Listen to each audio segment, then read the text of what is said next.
بسم اللہ الرحمن الرحیم۔ ناظرین السلام علیکم، میں ہوں عمر برلاس اور آپ دیکھ رہے ہیں عمر برلاس اپڈیٹس۔ ناظرین، آج کی شخصیت ہیں حضرت عدی بن حاتم طائی رضی اللہ عنہ۔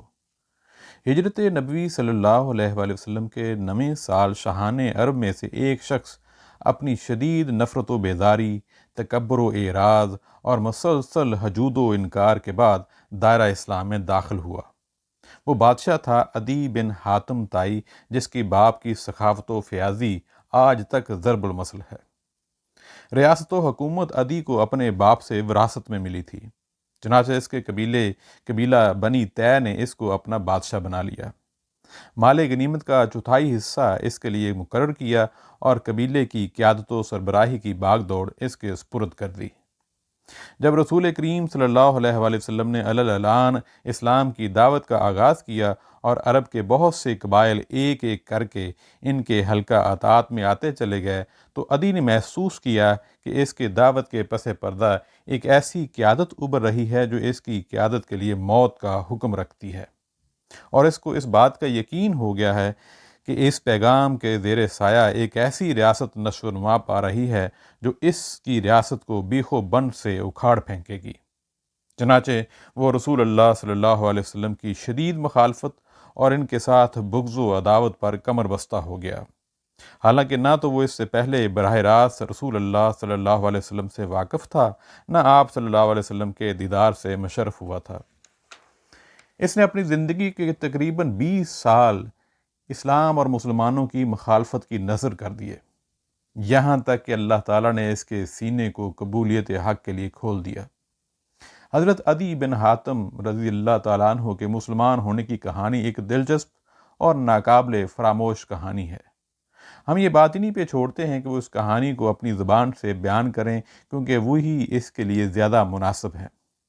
وہ بیان کرتے ہیں، جس وقت میں نے محمد صلی اللہ علیہ وآلہ وسلم کی نبوت اور ان کی دعوتی سرگرمیوں کا حال سنا، اس وقت عرب کے کسی شخص کو مجھ سے زیادہ ان کے ساتھ نفرت نہ تھی۔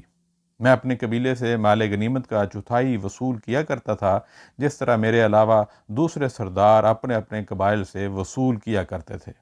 چنانچہ میں نے رسول اللہ صلی اللہ علیہ وسلم کا ذکر سنا تو مجھے سخت ناگوار گزرا، اور جب ان کی قوت و شوکت میں غیر معمولی اضافہ ہو گیا اور ان کے لشکر اور فوجی دستے عرب کے مشرق سے لے کے مغرب تک دھاوا مارنے لگے، تو میں نے اپنے غلام کو، جو میرے اونٹ چرایا کرتا تھا، ہدایت کی، میرے سفر کے لیے چند تندرست و توانا اور سیدھی سادی اونٹنیاں ہر وقت تیار رکھو اور انہیں میرے قریب باندھ دو، اور جب سنو کہ محمد صلی اللہ علیہ وسلم کا لشکر یا ان کا کوئی فوجی دستہ اس علاقے میں داخل ہو گیا ہے تو مجھے اس کی خبر دو۔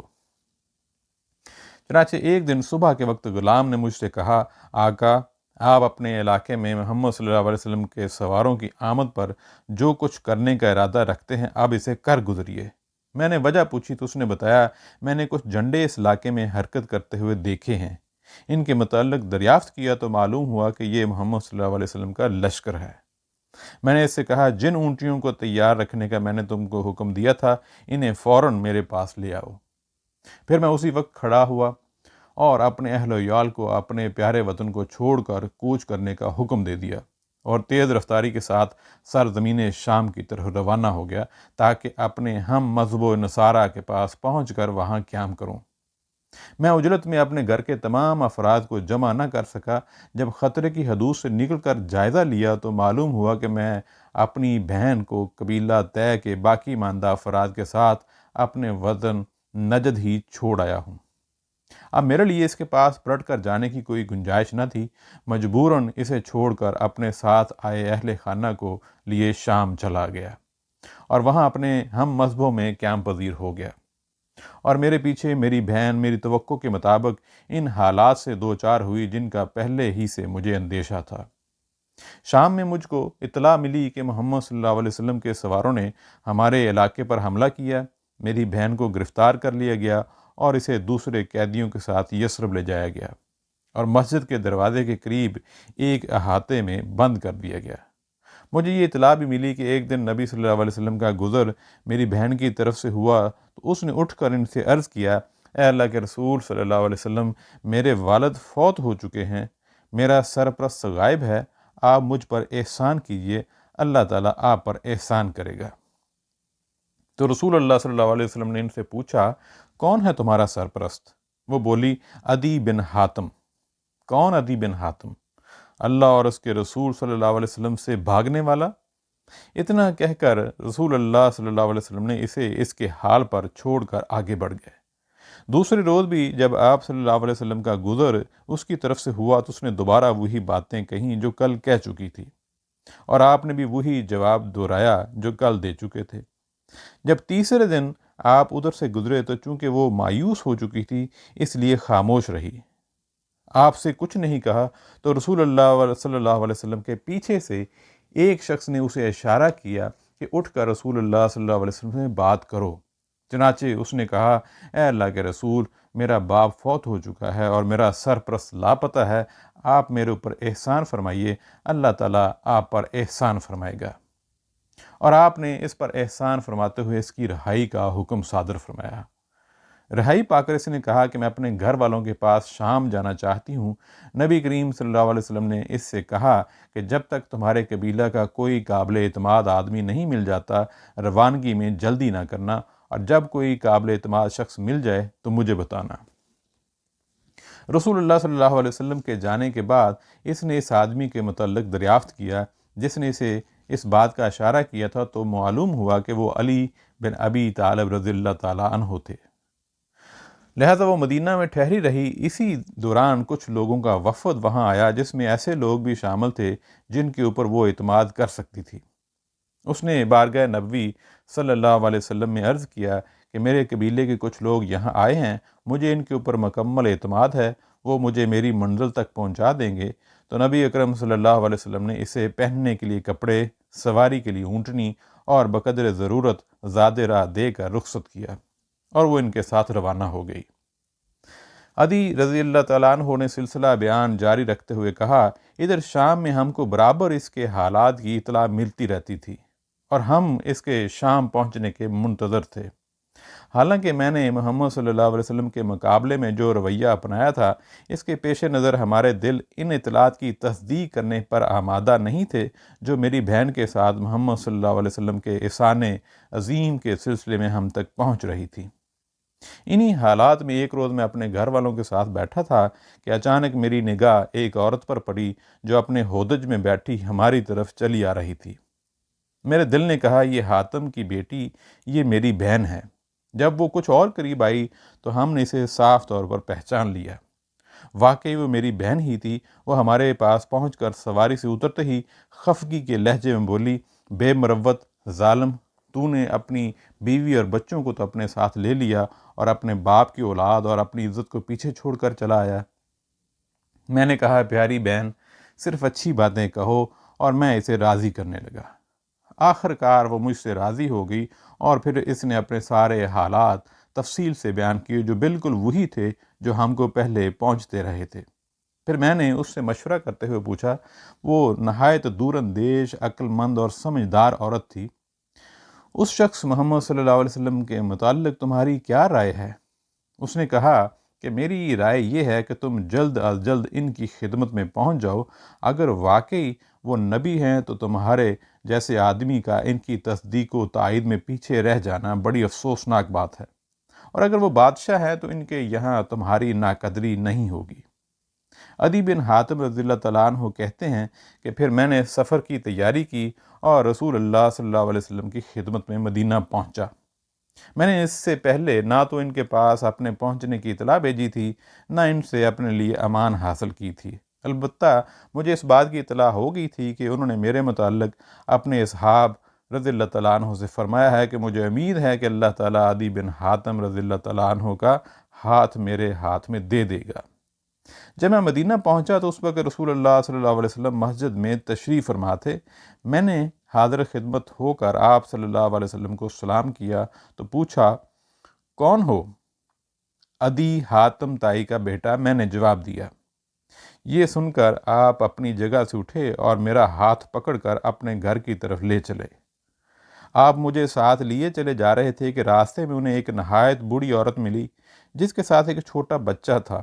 وہ ان کو روک کر اپنی کسی ضرورت کے متعلق باتیں کرنے لگی۔ آپ ٹھہر کر پوری توجہ کے ساتھ اس کی باتیں سنتے رہے۔ دوران گفتگو میں وہیں کھڑا رہا۔ کھڑا کھڑا میں نے اپنے دل میں سوچا کہ بخدا یہ بادشاہ نہیں ہو سکتے۔ بڑی بی سے فارغ ہو کر آپ نے میرا ہاتھ تھام لیا اور چلتے ہوئے اپنے گھر پہنچ گئے۔ گھر میں پہنچ کر آپ نے چمڑے کا ایک تکیہ اٹھایا جس میں کھجور کے ریشے بھرے ہوئے تھے۔ آپ نے اس کو میری طرف ڈالتے ہوئے فرمایا کہ اس پر بیٹھ جاؤ، مگر آپ کے سامنے اس پر بیٹھتے ہوئے مجھے شرم آئی اور میں نے اسے بے ادبی پر محلول کرتے ہوئے عرض کیا، نہیں، اس پر آپ تشریف رکھیں، لیکن آپ نے اصرار کر کے مجھے اس پر بٹھایا اور خود زمین پر ہی بیٹھ گئے، کیونکہ گھر میں اس کے علاوہ دوسرا تکیہ نہ تھا۔ یہ دیکھ کر میں نے دل میں کہا، باخدا یہ انداز کسی بادشاہ کا ہرگز نہیں ہو سکتا۔ اطمینان سے بیٹھ جانے کے بعد آپ نے مجھے مخاطب کیا، عدی بتاؤ، کیا تم رکوسی نہ تھے؟ تم ایک ایسے دین کو اختیار کیے ہوئے نہ تھے جو نصرانیت اور جاہلیت کے درمیان تھا؟ بے شک میں رکوسی تھا، اے اللہ کے رسول، میں نے جواب دیا۔ کیا تم اپنی قوم سے مال غنیمت کا چوتھائی حصہ وصول نہیں کرتے تھے؟ کیا تم ان سے وہ مال نہیں لیتے تھے جو تمہارے دین میں حلال نہ تھا؟ آپ نے دوبارہ فرمایا، ہاں اے اللہ کے رسول، میں ایسا کرتا تھا، اور اس وقت مجھے یقین ہو گیا کہ یہ نبی مرسل صلی اللہ علیہ وسلم ہے۔ اس کے بعد آپ صلی اللہ علیہ وسلم نے فرمایا، عدی شاید تم اس دین کو قبول کرنے سے اس لیے ہچکچا رہے ہو کہ آج مسلمان مفلس اور تنگ دست ہیں، لیکن خدا کی قسم وہ وقت بہت جلد آنے والا ہے جب ان کے یہاں مال و دولت کی اتنی فراوانی ہو جائے گی کہ اسے کوئی لینے والا نہیں ملے گا۔ یا شاید تم اس دین میں داخل ہونا اس لیے ناپسند کرتے ہو کہ آج مسلمانوں کی تعداد کم اور ان کے دشمنوں کی تعداد زیادہ ہے، لیکن خدا کی قسم ان قریب تم سنو گے کہ ایک عورت تنہا اپنے اونٹ پر سوار ہو کر حج بیت اللہ کے لیے قادسیہ سے نکلتی ہے، اور دوران سفر اسے خدا کے سوا کسی کا خوف نہیں محسوس ہوتا۔ یا شاید اس دین کو قبول کرنا تم کو اس لیے گوارا نہیں ہے کہ تم دیکھ رہے ہو کہ آج زمام حکومت دوسروں کے ہاتھ میں ہے اور مسلمان اس سے محروم ہیں، لیکن خدا کی قسم تم جلد ہی سن لو گے کہ بابل کے سفید محلات مسلمانوں کے ہاتھوں فتح ہو گئے اور کسریٰ کے خزانے ان کے قبضے میں آ گئے۔ کیا کسریٰ ابن ہرمز کے خزانے؟ میں نے حیرت سے پوچھا۔ ہاں کسریٰ ابن ہرمز کے خزانے، آپ نے پورے وثوق کے ساتھ فرمایا۔ اسی وقت کلمہ شہادت پڑھ کر میں دائرہ اسلام میں داخل ہو گیا۔ حضرت عدی بن حاتم رضی اللہ تعالیٰ عنہ نے طویل عمر پائی تھی۔ وہ کہتے تھے، رسول اللہ صلی اللہ علیہ وسلم کی 2 پیشین گوئیاں تو حرف بحرف پوری ہو چکی ہیں، صرف ایک باقی رہ گئی ہے، اور خدا کی قسم وہ بھی یقیناً پوری ہو کر رہے گی۔ میں نے ایک عورت کو دیکھا کہ وہ قادسیہ سے اونٹ پر سوار ہو کر نکلی اور بلا خوف و خطر مکہ پہنچ گئی، اور میں اس فوج کے اگلے دستے میں تھا جس نے کسریٰ کے خزانوں پر حملہ کر کے ان پر قبضہ کیا تھا۔ میں خدا کی قسم کھا کر کہتا ہوں کہ تیسری پیشین گوئی بھی ضرور پوری ہوگی۔ اللہ کی مشیت کے مطابق نبی کریم صلی اللہ علیہ وسلم کی بات پوری ہوئی، اور تیسری پیشین گوئی بھی خلیفہ زاہد و عابد حضرت عمر بن عبدالعزیز رحمۃ اللہ علیہ کے دور خلافت میں پوری ہو گئی۔ اس وقت مسلمان مالی اعتبار سے اس قدر خوشحال ہو گئے تھے کہ خلیفہ کا منادی فقراء و مساکین کو زکوٰۃ کا مال لینے کے لیے پکارتا، مگر کوئی اس کو لینے والا نہ تھا۔ اس طرح رسول اللہ صلی اللہ علیہ وسلم کی بات صحیح اور حضرت عدی بن حاتم رضی اللہ تعالیٰ عنہ کی قسم پوری ہوئی۔ ناظرین، آج اتنا ہی، انشاءاللہ پھر کسی اور دن کسی اور شخصیت کے ساتھ حاضر ہوں گے۔ اپنا خیال رکھیے گا اور اپنا فیڈ بیک ضرور دے دیجیے۔ جزاک اللہ، السلام علیکم۔